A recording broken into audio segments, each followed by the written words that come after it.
I think I'd make a good conductor. Yeah, you do a bit of conducting in here of a morning sometimes, don't you?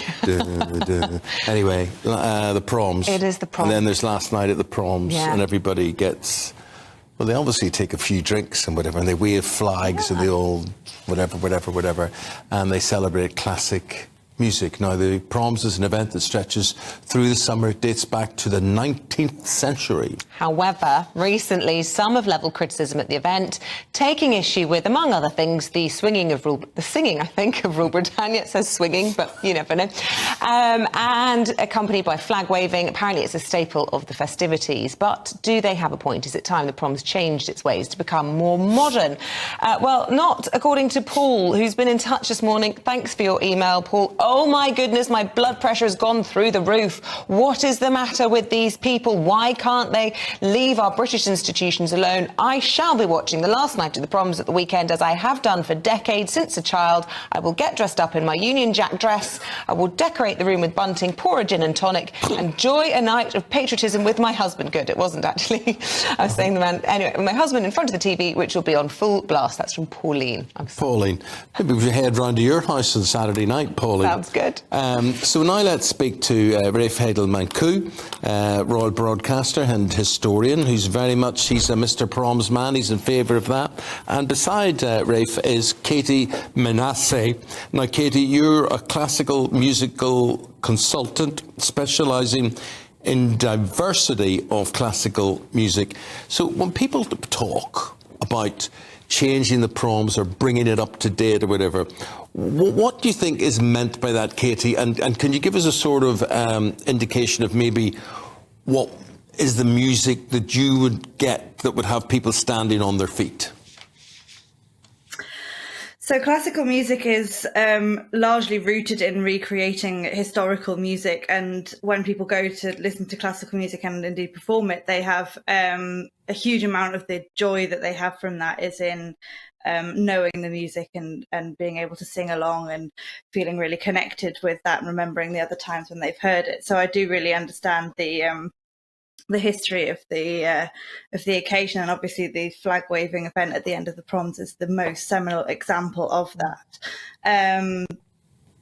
The history, obviously, that we are celebrating in doing that is in British history is one of imperialism and colonialism, and I just think that in 2023 we need to be thinking about what it is that we're waving our flags to, and whether these are still ideals that we want to be celebrating. OK, well, let's get the views of Rafe Heydel-Mankoo. That view, Kate expressed, they're shared by Harry and Meghan's cellist from their wedding. She says she doesn't really understand why there is a space in modern society for this kind of harking back to imperial times. Do you agree?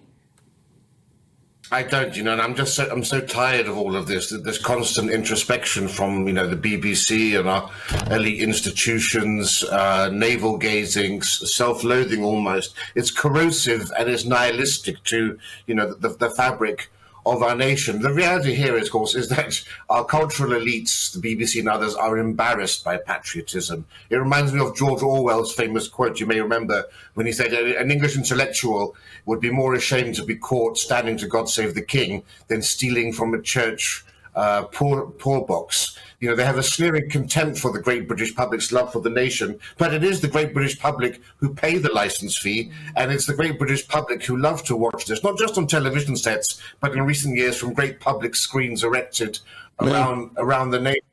And we know what will happen if they do remove these songs from the Proms, because it happened in 2020 when the BBC outrageously decided to ban Rule Britannia and Land of Hope and Glory before they had to do an embarrassing U-turn. They lost 40% of their viewers. Kate, would you have any objection to, you listened to Ray's argument there, and why not just leave it to those who want to swing their flags and do everything that they do at the end of the Proms?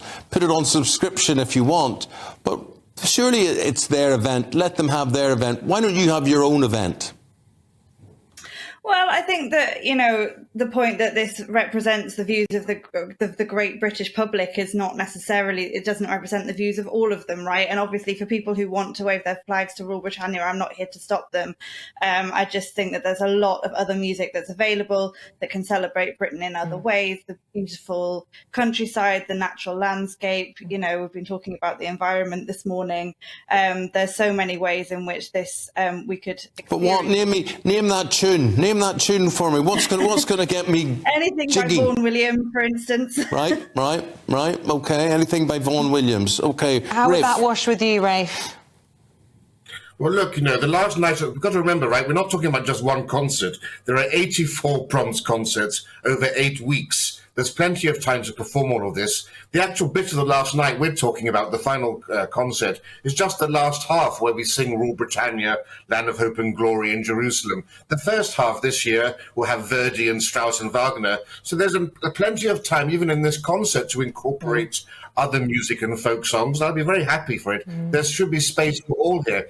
But the idea that, Rule Britannia is somehow redolent of imperialism or of condoning of slavery, as I read in the article from this royal cellist, is astounding. You have to be completely historically ignorant or stupid, or simply a race activist who's being disingenuous, not to know that Rule Britannia was written before we had our main British Empire. It was actually about British liberty. We won't be slaves. We have wonderful beliefs here. We're not like the Habsburgs or the Hohenzollerns. No one was thinking about race or empire at the time Rule Britannia was written. This was all about European tyrants conquering Europe, from the Russians to the French to the Austrians and Spanish, and how Britain was unique to that. And if you are actually a supporter of Britain's end to the slave trade, you should celebrate that Britannia eventually did rule the waves, because it was the Royal Navy ruling the waves that enabled Britain to bring about an end to the Atlantic slave trade. Do you think it's interesting, Katie, that this is particularly focused in on what's deemed to be a white kind of genre of music, and yet there are awards for music of black origin, the Mobos, and no one's saying that's not diverse, there's no white people included in those awards? Why is it a one-way street when you're trying to level the playing field? Well, I think you've just said level the playing field, and that is what it is. So ideally, it would be there wouldn't be any kind of need to identify particular areas of diversity, but that's just not the position that we're in at the moment. White classical music is an incredibly white and colonial art form, and those of us that are working in the field know that we're having these conversations every day. It's not just about Rule Britannia. We have the conversations all the time about whether Jewish performers want to perform Wagner, for instance. These kind of the need to sit alongside his history that we don't necessarily want to celebrate anymore, whilst understanding that the music, how do we separate the music from that? Should we separate the music from that? It's a debate that runs throughout this art form every day. It's a debate we've got to bring to an end, guys. Thank you both very much indeed. A lot of food for thought, or swinging for ringing there, or whatever it is. Thank you.